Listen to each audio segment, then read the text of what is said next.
Quand on veut calculer des intégrales triples impliquant par exemple des densités volumiques, il est fondamental de savoir calculer l'élément de volume. En particulier, on n'est pas toujours en repère cartésien où les choses sont simples et où on imagine simplement un élément dx, un élément dy et un élément dz et on dit que l'élément de volume est le parallélépipède de valeur dv égale dx, dy, dz. Dans le cas où le problème se représente mal en coordonnées cartésiennes, il faut savoir calculer dv dans les coordonnées correspondantes. Ici, on va voir ça en coordonnées cylindriques.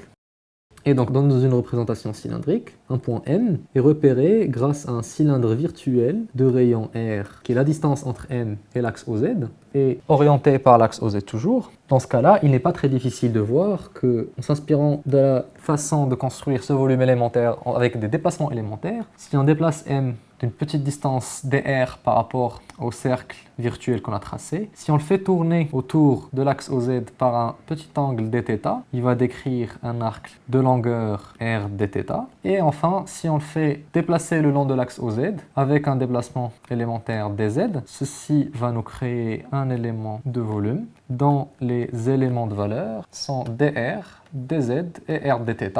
Avec l'approximation des petits déplacements, on peut simplement remplacer dv par le produit, donc r, dr, dz, dθ, qui est le volume élémentaire approprié à des symétries cylindriques.